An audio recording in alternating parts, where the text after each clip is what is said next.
Ladies and gentlemen, welcome back to the channel, and the Vanguard Alpha is no more. It ended this afternoon, but before it ended, fans were able to get a lot of information out of it, like way more than what meets the eye. Typically, you watch footage of Vanguard and you see stuff like this. You see people like me running around with flamethrowers killing people, right? But there was actually a lot more than what meets the eye. Lots of fans were paying very close attention when they leveled themselves up throughout the entirety of the alpha, and other fans, by plugging a keyboard into their PlayStation 4, have somehow been able to access a bunch of menus that weren't really supposed to be there, but they kind of just glitched out, and therefore they were made visible and they're being posted online. So we're going to be covering all of that information here today. So just to quickly cover on some things that people got while leveling up, we have the Riot Shield. Now obviously that's a placeholder image, it's like a knife right there, but the Riot Shield may actually be within Call of Duty Vanguard. Now keep in mind this is being built off the Modern Warfare engine, and therefore we see a lot of Modern Warfare placeholders that appear within the alpha, so that may not actually be confirmation of a Riot Shield appearing in the full game, but we did see when people leveled up that the Riot Shield was one of the things that we unlocked, which is kind of crazy. It goes back to the Modern Warfare Alpha, but actually I was the one that discovered this. I was the one that everyone kept talking about in all their news articles and stuff, but I was the one who discovered that common supply drops were going to be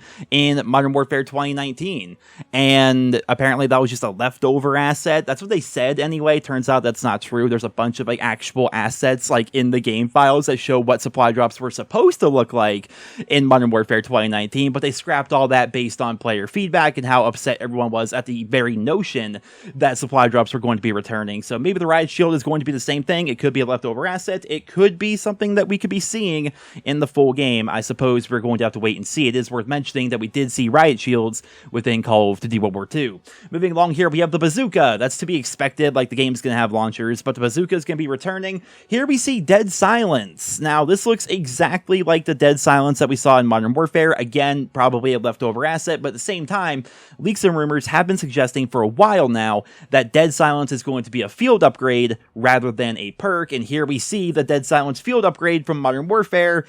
That's not good. That's not good whatsoever. I've talked about it time and time again. I won't reiterate it right here, but Search and Destroy players, free-for-all players, like a lot of the player base want Dead Silence to be a perk, and I really hope it is. Like, I get that the footsteps are quiet by default, but they're not completely silent when you're up close to somebody, and as a result, Dead Silence is still needed. I want Dead Silence in the game. I hate when the game rewards people for not moving and punishes people for moving. That is bad game design in my own personal opinion, but of course, everyone has an opinion on Dead Silence, so feel free to leave your thoughts and feedback down there in the comments.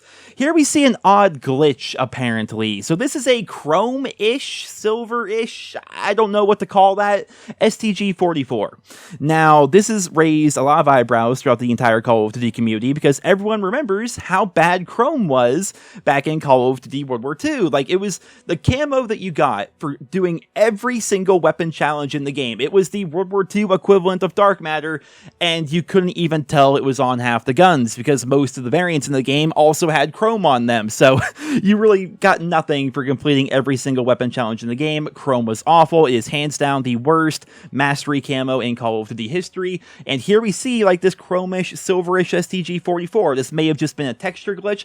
Lord knows Call of Duty has tons of texture glitches. I mean, I was just playing Black Ops Cold War the other day, and look at this. How am I supposed to play the game, Treyarch? It makes no sense.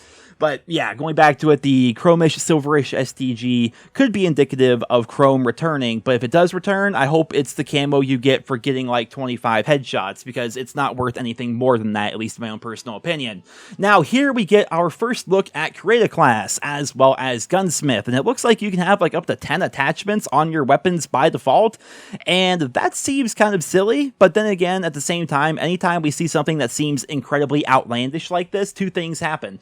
Either we're going to have this be just the new norm in the Call of Duty franchise, and by default, we can have Gunfighter on every single weapon, and therefore have 10 attachments, and it's not going to be that big of a deal, because the attachments are going to be dumbed down as a result of the game expecting you to have 10 attachments on every single gun, or this is just a glitch. You know, it's just a glitch, maybe it's a placeholder, maybe this is something that is going to change in the future. Either way, if the game does launch and by default we can have up to 10 attachments on each weapon in the game, then they're going to balance around that. It's not going to make it so every gun is just an uber gun that drops you in one tap to the foot.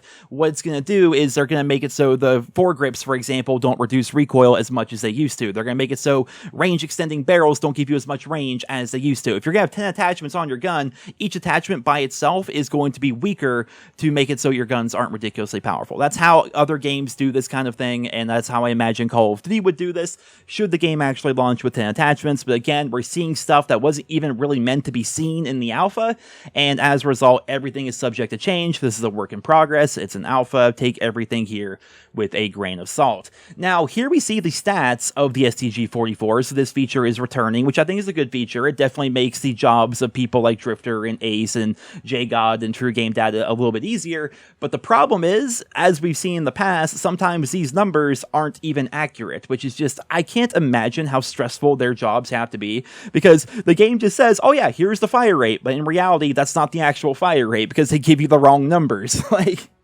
I can't imagine how stressful that must be, being like a numbers guy and just having the game constantly lie to you. But it's kind of cool seeing the stats of this shotgun as well as the STG-44. And leaks and rumors right now, we don't see this reflected in game, but this was announced by a number of industry insiders that apparently there's like 71 or 72 different attachments that are going to be available on the STG-44 alone. And every weapon's going to have a different number of attachments. Like the STG may be an outlier in that there's just a bunch of attachments for that gun as compared to, you know, if you look back at Cold War, for example, the Marshall has like 5 attachments, but there's still like 30 weapon levels for you to go through. Well, apparently the STG-44 in Vanguard is going to have a lot of attachments available, including a bayonet, including all the different optical sights and things like that. And again, if there are going to be 10 attachments per gun, then you're going to need a lot of attachments to choose from. Otherwise, what's even the point of having 10 attachment slots if there's only 15 total attachments that you can possibly put on your weapon? Doesn't really make any sense.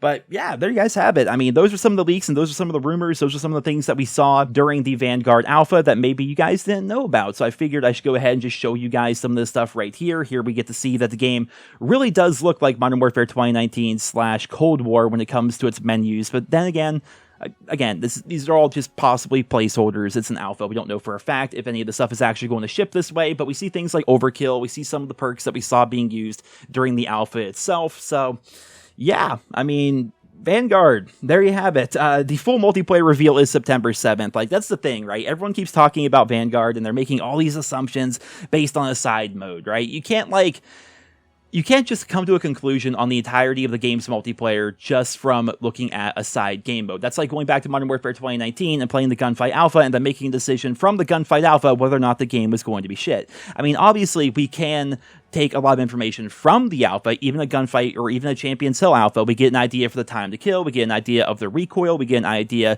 of the health regeneration and things like that. Like, we get an idea of how the game is going to play, but also they're making changes already. They announced it yesterday, which I discussed in my video.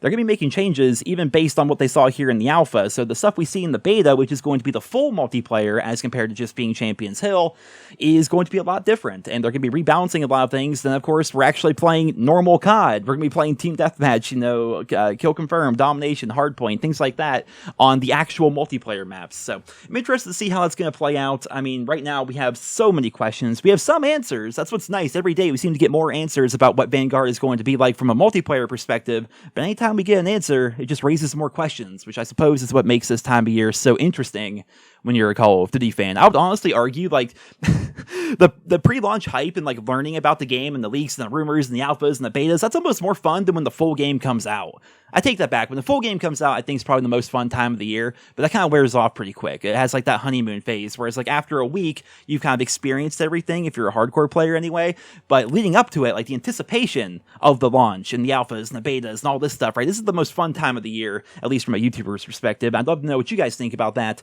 down there in the comment section below. I feel as though when we don't have all the answers, our brains fill in all the blanks, and for some people, they're wired to think that everything is going to be completely shit and completely awful, and other people think it's going to be completely amazing, and everything's going to be rainbows and sunshine. You know, it just really depends on the person, I suppose. So I would love to hear what you guys think about that down there in the comments. I hope you all enjoyed today's video. If you did, consider leaving a like. Thank you so much for listening, and I hope you guys all have a wonderful day.